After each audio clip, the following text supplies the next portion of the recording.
শুরু করছি সজনের ফুল ভাজা। ছোট্ট ছোট্ট করে আলু বেগুন দিয়ে দিলাম।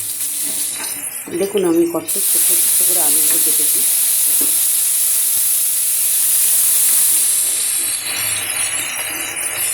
সব গল্প করার সময় হয়ে ওঠে, তাই আপনাদের সাথে রান্না করতে করতে অনেক গল্প করি, অনেক মনের কথা বলি। কিন্তু সত্যি বলছি, আজ আমার খুব মনটা খারাপ লাগছে। ওরা আমাদের ছেড়ে চলে যাবে। আমার পাশে আমার বড় ছেলে, বড় বৌমা সবাই থাকবে। কিন্তু দেখবো তো বাড়ি আলাদা কিছু থাকলে হবে না।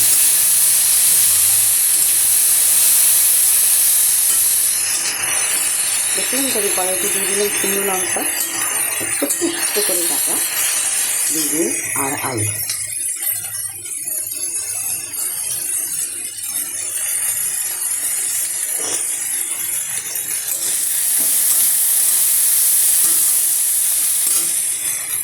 এটি খুব সুন্দর। শিলে নিয়েছি কটা গরম মশলা। শাহি গরম মশলা ঘরে নেই, তাই গোটা গরম মশলা বেটে মাংসে দেবে। মাংস নামানো হয়ে গেছে, কিন্তু এখনও দিতে পারিনি। এই ফুল ভাজাটা চাপিয়ে আমি আপনাদের দেখাচ্ছি। এই ফুল ভাজা হচ্ছে এখনও।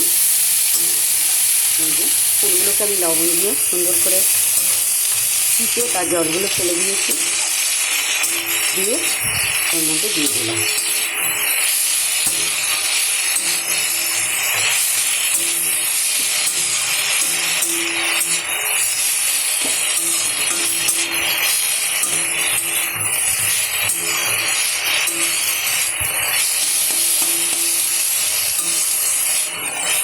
সকাল থেকে আমি খালি রান্নাঘরেই বন্দি থাকি।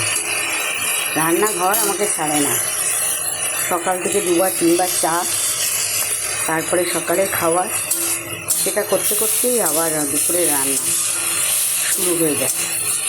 বাড়তি কাজ একটা করতেই পারি না।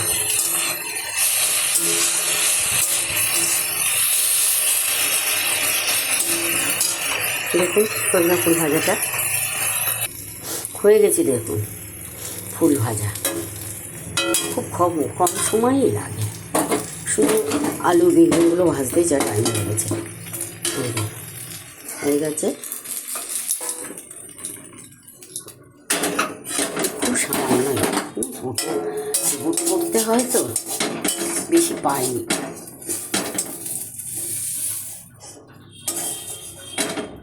দেখুন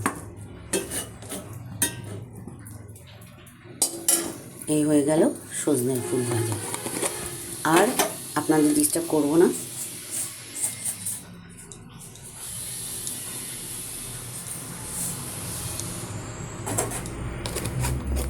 ছড়িয়ে দিলাম কিছুটা পোস্ত।